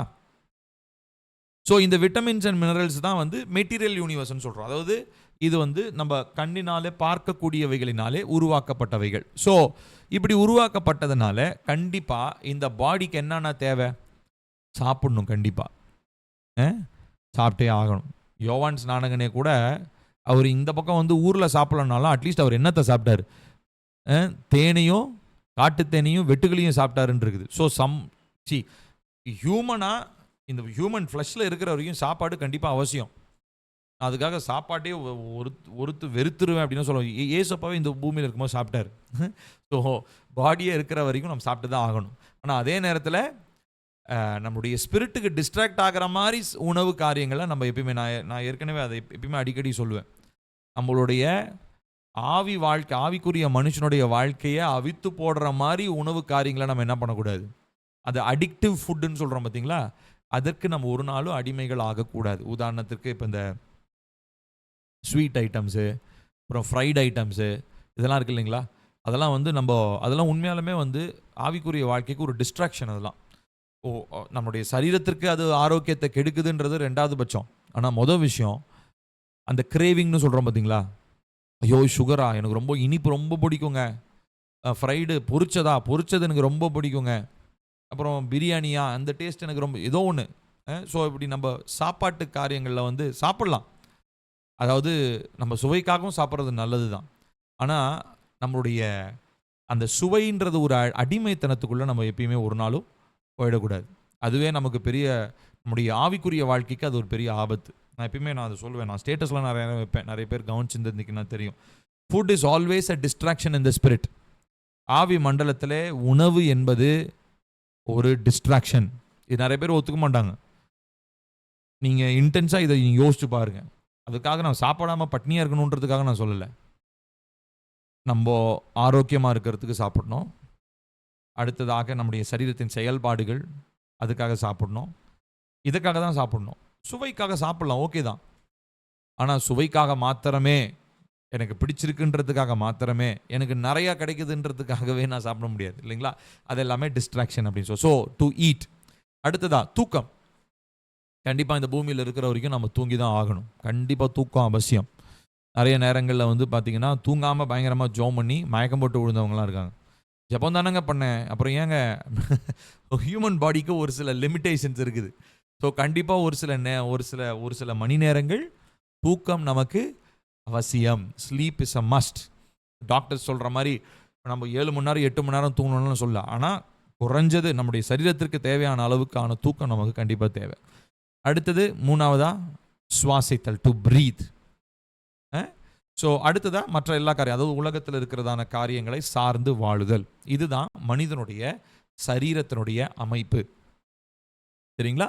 ஸோ அப்போ இந்த அமைப்பை பொறுத்து தான் இந்த மனுஷனை, இந்த சரீரத்தை மனுஷன்னு சொல்லுவோம் இல்லையா. அவர் தூங்குறாரு, சாப்பிட்றாரு, சுவாசிக்கிறாரு, இந்த பூமியில் இருக்கிற காரியங்களை சார்ந்து வாழ்றாருன்னா அவர் என்னன்னு சொல்கிறோம், மனுஷன்னு சொல்கிறோம். கரெக்டுங்களா. ஸோ இது வந்து ஃபிசிக்கல் பாடி. அடுத்ததாக நம்ம பார்க்கிறது ஸ்பிரிச்சுவல் பாடி, அதாவது இம்மெட்டீரியல், அருவமான பகுதி அப்படின்னு சொல்கிறோம். Immaterial part of human being. இது என்னன்னு சொல்லி பார்த்தீங்கன்னா, இது எப்போ வந்துச்சு, கர்த்தருடைய சுவாசம் உள்ளே நுழைந்தப்போ வந்துச்சு. சரி, ஆதாமுக்கு கர்த்தர் ஜீவ ஆத்மாவாகும் போது கர்த்தர் சுவாசிச்சார். நான் எங்கள் அம்மா வயிற்றில் இருக்கும்போது எப்படிங்க, அதுவும் அதுதான். இன்ஃபேக்ட் வந்து பார்த்தீங்கன்னா, ஆக்சுவலி நான் ஒரு வீடியோ பார்த்தேன், அந்த வீடியோ நான் சம்பேர் மிஸ் பண்ணிட்டேன். அதில் வந்து இந்த ஆணுனுடைய இந்த விந்தணுவும் பெண்ணினுடைய இந்த கருமுட்டையும் இணைகிறதான ஒரு காரியத்தை வந்து மைக்ரோஸ்கோபிக் இதில் வந்து கேப்சர் பண்ணியிருந்தாங்க. அதில் வந்து மருத்துவர்களால் கண்டுபிடிக்க முடியாத ஒரு விஷயம் என்னென்னா, ஓகே அது இணையுது, அங்கே ஒரு ஒரு ஒரு உயிர் உண்டாகுது, அதெல்லாம் ஓகே தான். ஆனால் அந்த இடத்துல ஒரு வெளிச்சம் ஒன்று உண்டாகிறது, ஒரு ஒரு ஒரு பிரைட்னஸ் ஒன்று, அதாவது அந்த மைக்ரோஸ்கோபிக் லெவலில் அந்த இடத்துல திடீர்னு சொல்லிட்டு ஒரு ஃப்ளாஷ் மாதிரி ஒன்று வருது. ஒரு ஃப்ராக்ஷன் ஆஃப் அ செகண்ட் ஒரு ஃப்ளாஷ் ஒன்று உருவாகுது. அந்த ஃப்ளாஷ் என்ன, எதனால் அது வருது, உள்ள அந்த கருமுட்டையும் அந்த விந்தனவும் சேரும் போது வருகிறதான அந்த ஆற்றலில் ஏதாவது நடக்குதா அப்படின்லாம் என்னமெல்லாம் ஆராய்ச்சி பண்ணி பார்த்தாங்க. ஆனால் கடைசி வரைக்கும் மருத்துவர்களால் அந்த விந்தணுவும் அந்த கருமுட்டையும் இணையும் போது எதனால் அந்த வெளிச்சம் வர்ற மாதிரி ஒரு மைக்ரோஸ்கோபிக் ஃபீடு நமக்கு கிடைச்சதுன்றது இன்ன வரைக்குமே கண்டுபிடிக்க முடியல. அது அவர்களுக்கு தெரியாத விஷயம். ஆனால் கர்த்தர் நமக்கு வெளிப்படுத்துகிறார், அது கர்த்தருடைய சுவாசம். நம்ம அப்படி தான் புரிஞ்சு கொள்ள முடியும் இல்லைங்களா. Something that R unexplainable in scientific terms. மருத்துவ ரீதியாக, அறிவியல் ரீதியாக புரிந்து கொள்ள முடியாத அநேக காரியங்களை ஆவிக்குரிய மனிதர்கள் நிச்சயமாக புரிந்து கொள்ள முடியும். ஸோ இதில் இந்த ஹியூமன் லைஃப் அப்படின்றது பாடி, எங்கள் அம்மா என்னுடைய பாடியினுடைய 50% கான்ட்ரிபியூட் பண்ணுறாங்க, எங்கள் அப்பா என் பாடியினுடைய 50% கான்ட்ரிபியூட் பண்ணுறாங்க. 2 பேரும் கான்ட்ரிபியூட் பண்ணி எனக்கு சரீரத்துக்கு ஒரு உருவத்தை தராங்க. இப்போ இவங்க கிட்ட இருந்து நிறைய சரீரத்துக்கு உருவம் மாத்திரம் இல்லை, அவங்க கிட்ட இருக்கிறதான சுபாவங்களும் எனக்குள்ளே வருது, டிஎன்ஏ. இதை பற்றி ஆக்சுவலி நான் வர சண்டே நான் பேச போகிறேன். ஸோ ஞாயிற்றுக்கிழமை ஆராதனைக்கு வர்றவங்க நீங்கள் இந்த டீமன்ஸ் அண்ட் டிஎன்ஏன்னு சொல்லிட்டு ஒரு தலைப்பில் ஒரு ஒரு ஒரு சில மாதங்களுக்கு முன்பதாக பேசியிருந்தேன். அந்த லிங்க்கை நான் அனுப்பிச்சிருந்தேன். அதில் 3 தலைப்புகளில் அந்த வீடியோ இருக்கும். தயவு செஞ்சு கொஞ்சம் டைம் எடுத்து ஞாயிற்றுக்கிழமை வரத்துக்குள்ளே கொஞ்சம் பார்த்துட்டு வாங்க. அதனுடைய தொடர்பாக ஒரு சில காரியத்தை பேச போகிறேன். ஸோ அம்மா அப்பா கிட்ட இருந்து சரீரம் வந்துச்சு. சரீரத்தோடு கூட பாவ சுபாவங்கள், ஜென்ம சுபாவங்கள், பழக்க வழக்கங்கள் இதெல்லாம் வந்துச்சு ரைட்டு தான். ஆனால் இந்த ஸ்பிரிட் எங்கேருந்து வந்துச்சு? இதுதான் கர்த்தருடைய ஆவியானவர் அந்த இணைப்பில் அவர் கொடுக்கிறதான அந்த ஜீவனாக இருக்கிறது. அந்த ஸ்பிரிட், அந்த அந்த பிரெத், ஒரு ஃப்ராக்ஷன் ஆஃப் அ செகண்ட் அந்த லைட் மாதிரி கேப்சர் ஆச்சுன்னு சொன்னேன் இல்லைங்களா? நான் தேடி பார்க்குறேன், எனக்கு தெரில, எனக்கு மேபி யூடியூப்பில் இருக்கான்னு தெரில. நான் அதை தேடி பார்க்குறேன். அது மைக்ரோஸ்கோபிக் லெவலில் அதை கேப்சர் பண்ணியிருந்தாங்க. ரொம்ப அற்புதமாக இருந்தது. இப்போது இதை நிறைய பேர் ஏற்றுக்கொள்றதில்ல. சரி, அவன் போகட்டும். பட் நீங்கள் ஒரு விஷயம் புரிஞ்சுக்கணும். எனக்கு சரீரத்தை என்னுடைய சரீரம் உருவேற்படுகிற நாட்கள் அப்படின்னு நம்ம தாவீது சொல்கிறார் இல்லையா? ஸோ அதிலிருந்து கவனித்து பார்த்தீங்கன்னா நம்மளுடைய இம்மெட்டீரியல் பார்ட்டும் அதோடையே வளருது. இம்மெட்டீரியல்னா அதாவது இந்த அழிவில்லாத ஆவிக்குரிய பகுதி, அதாவது இந்த சுவாசம், கர்த்தருடைய சுவாசம், அது உள்ள பாருங்க என்ன நடக்குது. என்னை ஒரு ஜீவ ஆத்துமாவாய் மாற்றியது. நான் இப்போ வெளியே வரும்போது என்னுடைய ஆத்துமா ஒரு ஒரு எப்படி சொல்கிறது, ஒரு காலி டப்பா மாதிரி. ஒரு காலி டப்பா. ஒரு குழந்தை பிறக்கும் போது அவனுடைய ஆத்மா எப்படி இருக்கும் தெரியுங்களா? எம்டியாக இருக்கும், ஒன்றுமே இருக்காது. ஆனால் சோல் இருக்கும். ஆனால் சோல் வில் பி எம்டி. ஓகேவா? இப்போது இந்த குழந்தை வளருது இல்லையா? ஒரு மனநிலையில் வளரும், ஒரு சூழ்நிலையில் வளரும். சண்டை போடுற அம்மா அப்பாவோ இல்லை நல்லா வச்சுக்கிற அம்மா அப்பாவோ எந்த சூழ்நிலையில் வளருதோ அந்த சூழ்நிலை நிமித்தமாக அந்த குழந்தைனுடைய ஆத்மா, அந்த டப்பா, காலியான டப்பா மாதிரி இருக்குன்னு சொன்னேன் இல்லைங்களா? அதில் என்ன சூழ்நிலையோ அந்த சூழ்நிலை நிமித்தமாக ஒரு சில இன்புட்லாம் உள்ளே போய் அந்த சோல்குள்ளே சேருது. இப்போது அந்த குழந்தை பெருசாக ஆக ஆக ஆக அந்த குழந்தைக்குள்ளே ஏற்கனவே ஜென்ம சுபாவம் இருக்கும். அது இல்லாமல் குழந்தையாக இருந்த டைமில் அம்மா அப்பா வளர்ந்த சூழ்நிலை, வளர்க்கப்பட்ட சூழ்நிலை, கட்டாயப்படுத்தப்பட்டு ஒரு சில காரியம், இப்படி எத்தனையோ விதங்களில் அந்த சோல் எல்லாம் இப்போ என்ன ஆயிடுச்சுங்க? பயங்கரமான கரைகளினாலே, பயங்கரமான பாவங்களினாலே, அடிமைத்தனங்களினாலே, கட்டுகளினாலே, அரண்களினாலே, நுகங்களினாலே நிரப்பப்பட்டு சோல் அப்படியே அபாடா அப்படின்னு சொல்லி மரித்து போன நிலையிலே அது அலசாடிக்கிட்டு இருக்குது. அந்த டைமில் தான் சால்வேஷனை சொல்கிறதுக்கு பரிசுத்த ஆவியானவர் செயல்படுறாரு. சால்வேஷனை ஒருத்தர் சொல்கிறாரு, அதன் மூலமாக ரட்சிப்பு ஏற்படுகிறது, ஆத்துமா உயிர்ப்பிக்கப்படுகிறது. சரிங்களா? ஸோ அப்போது இந்த பார்ட்டை நம்ம புரிந்து கொள்ளும் பொழுது, ஸோ இந்த ஃபஸ்ட்டு பார்ட்டை பார்த்தோம். இந்த சரீரன்றது நித்தியமாக இருக்க போகிறதா? இல்லை. விட்டமின்ஸ் அண்ட் மினரல்ஸ் மண்ணினாலே உருவாக்கப்பட்டோம், மண்ணுக்கு தான் திரும்புவோம். ஆனால் இந்த இம்மெட்டீரியல் பார்ட்டுன்னு சொன்னேன் இல்லைங்களா? அதாவது தேவனுடைய சுவாச காற்றினால் உருவாகி ஆத்துமாவிலே ஒரு உருவம் பெற்று, அதுக்கப்புறம் என்னுடைய சோலில் என்னுடைய நான் சால்வேஷனுக்கு முன்னாடி வரைக்கும், ரட்சிப்புக்கு முன்னாடி வரைக்கும் என் சோலில் என்னென்னலாம் இருந்துச்சோ அதையெல்லாம் என் ஆத்துமாவை விட்டு திரும்ப வெளியேற்றி, திரும்ப என் ஆத்துமாவை வார்த்தையினாலே, வசனத்தினாலே, தேவனை துதிக்கிற துதியினாலே, தேவனை அறிகிற அறிவினாலே, தேவ பிரசன்னத்தினாலே, இப்படி பல விஷயங்களில் என்னுடைய ஆத்துமாவை நான் என்ன பண்ணணும்? ஃபில் பண்ணணும். என்னுடைய ஆத்துமாவை நிரப்பணும். இப்போ என் ஆத்துமாவை நிரப்பினதுக்கு அப்புறம் இப்போ இது என்னவா மாறுதுங்க? இட்டர்னிட்டிக்கு, தேவனோடு கூட நித்தியத்தை செலவிடுவதற்கு தகுதியான ஒரு ஆத்துமாவாக மாற்றப்படுகிறது. சரிங்களா? ஸோ அப்போ ஆத்துமான்றது பாடியாக பிறக்கும் போது மரித்து போகக்கூடிய நிலைமைக்காக தான் பாடி உருவாக்கப்பட்டுச்சு. ஆனால் உள்ள ஆவியானவர் அந்த ஜீவாத்துமாவை மாற்றி நான் வெளியே ரட்சிப்பை பெற்றுக்கொண்டு ஆவியானவர் எனக்குள்ள கிரியை செய்ய ஆரம்பித்த உடனே இந்த மாம்சம்ன்ற இந்த நிலையில் உள்ள இருக்கக்கூடியதான ஆத்துமா ஒரு கம்ப்ளீட் டிரான்ஸ்ஃபர்மேஷன், உருமாற்றத்தை அடைந்து நித்தியத்திற்கு தேவனோடு கூட இருக்கிற அளவுக்கு தகுதியானதாக மாற்றப்படுகிறது. புரியுதுங்களா உங்களுக்கு? ஸோ இந்த 2 காரியம் தான். ஸோ மனிதனாலே இவங்க 2 தான், மெட்டீரியல் அண்ட் இம்மெட்டீரியல். மெட்டீரியல்னா அழிந்து போகக்கூடிய பகுதி, இம்மெட்டீரியல்னா அழிவில்லாமல் நித்தியத்திற்காக இருக்கிறதான ஆத்துமா. சரிங்களா? ஸோ அப்போது தேவனுடைய சாயலாக மனுஷன் உருவாக்கப்பட்டதுனால மனிதனுக்கு என்ன இருக்குன்னு சொல்லி பார்க்குறோங்க, அவனுக்கு கிரியேட்டிவிட்டி, புதிதாக உருவாக்கக்கூடிய ஆற்றல். ஏன்னா தேவன் தான் அவனை உருவாக்கினார். ஸோ தேவனிடத்தில் என்ன காரியங்கள்லாம் இருக்குதோ அந்த காரியங்களுடைய அந்த என்ன சொல்கிறது, அந்த அவருடைய நேச்சர், அவருடைய சுபாவங்களில் ஒரு சில காரியங்களை அவர் ஹியூமனுக்கும் அவர் ஷேர் பண்ணுறார். அதில் ஒன்று தான் கிரியேட்டிவிட்டி, டு கிரியேட் சம்திங். ஆதாமும் ஏவாளும் ஏதேன் தோட்டத்தில் இருந்தாங்க, அதுக்கப்புறம் வந்து வெளியேற்றப்பட்டாங்க. அதுக்கப்புறம் எப்படி இப்போ இன்னைக்கு யோசிச்சு பாருங்கள், இப்போ 2025 வருஷம் இயேசு கிறிஸ்து பிறந்ததுலேருந்து, அதுக்கு முன்னாடி ஒரு தோராயமாக ஒரு 10,000 வருஷம் வச்சுக்குவோம், மேக்ஸிமம் 10,000 இயர்ஸ். 10,000 ப்ளஸ் இப்போ இருக்கிறதான 2025. ஸோ 1225 வருஷம் ஆகுது. அப்ராக்சிமேட்டாக சொல்கிறேங்க, எக்ஸாக்டாக கிடையாது, அப்ராக்சிமேட்டாக 12,000 வருஷம்னு வச்சுப்போம், 12,000 இயர்ஸ். இப்போது ஆதாமும் ஏவாளும் வெளியேற்றப்படும் பொழுது கர்த்தர் அவங்களுக்கு தோல் உடைகளை ஏற்படுத்தி கொடுத்தார். இன்னைக்கு நம்ம போடுற ட்ரெஸ்ஸினுடைய டெக்னாலஜி எப்படி இருக்குது, இன்னைக்கு நம்ம பார்க்கக்கூடிய அறிவினுடைய பெருக்கம் எப்படி இருக்குது, இந்த ஆற்றலுடைய பெருக்கம் எப்படி இருக்கிறது, எப்படிங்க வந்துச்சு? கர்த்தராக வந்து மனுஷனுக்கு சொல்லி கொடுத்தாரு? இல்லை, மனுஷனுக்குள்ள தேவன் உருவாக்கும் போதே மனுஷனை ஒரு கிரியேட்டிவ் எபிலிட்டி, உருவாக்கக்கூடிய ஒரு தன்மை அவனிடத்துல இருக்க வேண்டும் என்கிற நோக்கத்தோடையே தான் கர்த்தர் மனுஷனை உருவாக்குனார். ஸோ நார்மலாக இப்போ இந்த கல்லை ஒராசுனா, இந்த கற்கால மனிதர்கள்லாம் கல்லை ஒராசி நெருப்பை உருவாக்குனதுலேருந்து ஆரம்பித்து இன்னைக்கு இருக்கிற புதிய காலத்து கண்டுபிடிப்புகள் வரைக்கும் மனுஷனுக்கு எப்படி அதெல்லாம் வருதுங்க?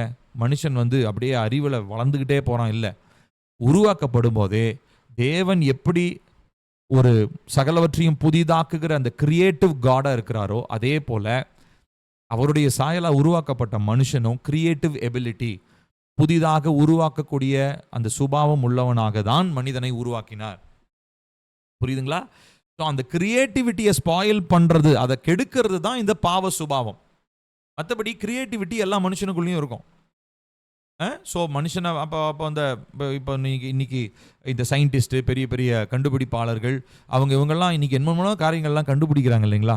ஸோ அந்த கிரியேட்டிவிட்டிலாம் எங்கேருந்து வந்தது? அவங்களுக்கே அறியாமல் அவங்கள உருவாக்கின, அவங்களுக்கு உருவம் கொடுத்த தேவனுடைய சுபாவம், அவர் கிரியேட்டிவாக இருக்கிறனால அவங்களால கிரியேட் பண்ண முடிகிறது. அதை அவங்க புரிஞ்சுக்கிட்டாங்கன்னா அது அவங்களுடைய ஆத்மாவுக்கு லாபம், அவ்வளோதான். சரி, இப்போ கவனிக்கணும், இப்போ எதற்காக இந்த கிரியேட்டிவிட்டியை கர்த்தர் கொடுக்குறார்? இந்த கிரியேட்டிவிட்டி எதற்காகனா, to rule and to subdue the earth. ஏன்னா கர்த்தர் ஆதாமையும் ஏவாளையும் உருவாக்குனதான இன்டென்ஷனே என்னது? பூமியை ஆண்டு கொள்ளுங்கள். ஸோ இந்த பூமியை ஆளுகை செய்யறதுக்கு நமக்கு ஒரு கிரியேட்டிவிட்டி வேணும். இப்போ கடலின் மச்சங்களை ஆண்டு கொள்ளுங்கள். இன்னைக்கு கடலில் இருக்கக்கூடியதான பெரிய திமிங்கலத்தை கூட கண்ட்ரோல் பண்ணுற அளவுக்கு ஒரு சின்ன ஊசி இருந்தால் போதும். அதுவும் உள்ளெல்லாம் போக தேவையில்ல, மேலேருந்தே எங்கேயோ படகுலேயோ உட்காந்துட்டு, கப்பலில் உட்காந்துக்கிட்டு ஒரு சின்ன ஒரு ராக்கெட் லான்ச்சர் மாதிரி ஒன்று போடுறாங்க. இத்திருண்டாக போய் எங்கேயோ இருக்கிறதான ஒரு திமிங்கலம், எவ்வளோ பெரிய திமிங்கலம், பயங்கர பெருசு, இருக்கலே பெரிய திமிங்கலங்களை கூட ஒரு சின்ன ஊசி வச்சு மயக்கம் போட்டு அந்த திமிங்கலத்தை மிதக்க வச்சு அதிலிருந்து மருந்துலாம் கண்டுபிடிக்கிறாங்க இன்னைக்கு. ஸோ எதுக்காக இந்த எபிலிட்டி, இந்த திறனை கர்த்தர் கொடுக்கிறார்? தேவனால உருவாக்கப்பட்ட சிருஷ்டிப்பை மனிதன் ஆளுகை செய்ய வேண்டும் என்கிற ஒரு நோக்கத்திற்காக கர்த்தர் அந்த கிரியேட்டிவிட்டியை மனுஷனுக்கு கொடுத்துருக்கிறார். அதனால தான் மனுஷன் என்ன பண்ணுறான்? ரூல் பண்ணுறான். அதே கிரியேட்டிவிட்டியை வச்சு மனுஷன் பாவம் செய்கிறதையும் செய்கிறான். ஸோ வெறும் கிரியேட்டிவிட்டியை மாத்திரம் மனுஷன் செய்யலை. அஃப்கோர்ஸ் பாவம் நுழையாமல் இருந்திருந்தா இன்னைக்கு யோசிச்சு பாருங்க, சின் அப்படின்றத மாத்திரம் இல்லாமல் கிரியேட்டிவிட்டி மாத்திரம் மனுஷனுக்குள்ள இருந்திருந்தா நம்மளுடைய உலகம் எப்படி இருந்திருக்கும்? நிறைய நேரம் நான் அதை யோசித்து பார்ப்பேன். ஆதாமும் ஏவாளும் மாத்திரம் பாவம் செய்யாமல் இருந்திருந்தாங்கன்னா, பிசாசனுடைய வாச்சி போ, நீ பேசுறதெல்லாம் கேட்க முடியாது, தேவன் சொல்றதெல்லாம் நான் கேட்பேன்னு சொல்லி 2 பேரும் பிசாசனுடைய பேச்சை அசட்டை பண்ணி துரத்திருந்தாங்கன்னு சொல்லி சொன்னால், அவங்களுக்கு அந்த நாட்களில் இருந்த கிரியேட்டிவிட்டிக்கு இன்னைக்கு பாவமே இல்லாத ஒரு கிரியேட்டிவ் வேர்ல்டு இமேஜின் கூட பண்ண முடியாதுங்க உங்களால். இன்னைக்கு கிரியேட்டிவிட்டியை பார்க்குறோம், கிரியேட்டிவிட்டி இருக்கிற அளவுக்கு மேலே இன்னைக்கு பாவத்தினுடைய அளவு பெருகி இருக்கிறது இல்லையா? ஸோ அப்போது இதுதான் கர்த்தர் மனிதனை உருவாக்கினதனுடைய நோக்கமாக இருக்கிறது.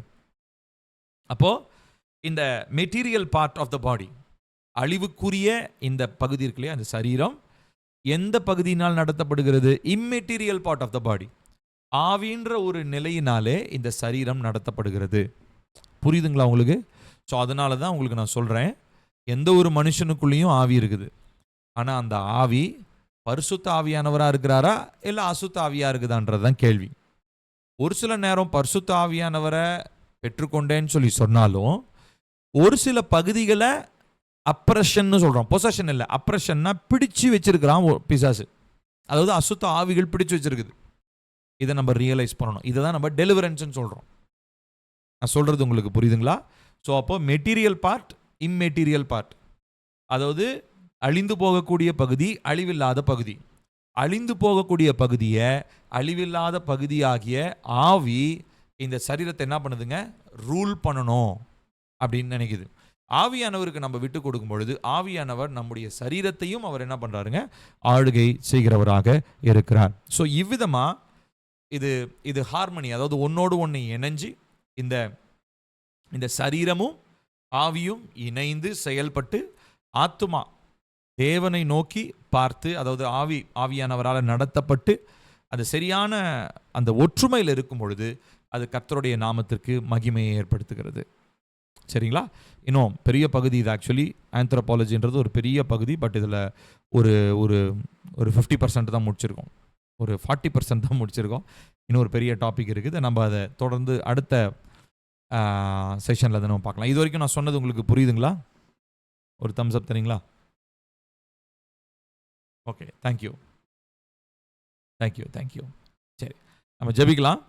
அன்பு மிரக்கமுள்ள எங்கள் நல்ல தகப்பனே, கிருபை ஆனந்த நல்ல இரவு வேலை காமுக்கு நாங்கள் நன்றி சொல்லுகிறோம். இந்த நாளிலும் மனிதர்களாகிய நாங்கள் எப்படிப்பட்டவர்களாக இருக்கிறோம், எப்படி எங்களை கர்த்தர் பார்க்கிறீர், நாங்கள் எப்படி உருவாக்கப்பட்டோம் என்பதை அறிந்தோம்.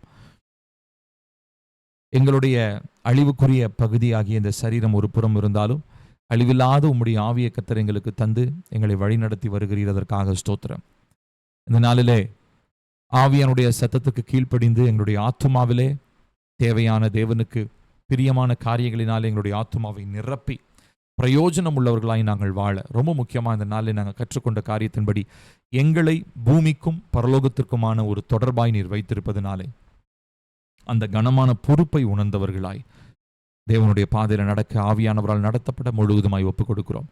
தொடர்ந்து தடையில்லாமல் வருகிற நாட்களில் இன்னும் அதிகமாய் உம்முடைய வசனங்களின் அடிப்படையிலே மனிதர்களாகிய நாங்கள் யார் என்பதை இன்னும் அதிகமாய் அறிந்து கொள்ள கர்த்தர் உதவி செய்யும். தடைகள் எல்லாம் மாற்றும் நீரே உயர்ந்திரும். இயேசுவின் நாமத்தில் கேட்கிறோம் எங்கள் ஜீவனுள்ள நல்ல பிதாவே. ஆமேன், ஆமேன், ஆமேன். கர்த்தர் நம்மை ஆசீர்வதிப்பாராக. அடுத்த வாரம் நான் சந்திக்கிறேன். இன்றைக்கி ரொம்ப கம்மி பேர் தான் வந்திருக்கிறாங்க, 13 பேர் தான் வந்திருக்காங்கன்னு நினைக்கிறேன். என்கரேஜ் பண்ணுங்கள், உங்களுடைய ஃப்ரெண்ட்ஸ் யாராவது இருந்தால் என்கரேஜ் பண்ணுங்கள், பைபிள் ஸ்டடியில் ஜாயின் பண்ண சொல்லுங்கள். இன்கேஸ் வராதவங்கள அதுக்கப்புறம் நான் அனுப்புகிற அந்த வீடியோவை கண்டிப்பாக பார்க்க சொல்லுங்கள். நிறைய காரியங்கள் நம்ம தெரிந்து கொள்ள வேண்டும். ஆவியில் நம்ம வளரணும், கர்த்தருடைய வார்த்தையில் வளரணும். கர்த்தர் நம்மை ஆசீர்வதிப்பார். God bless you. Good night.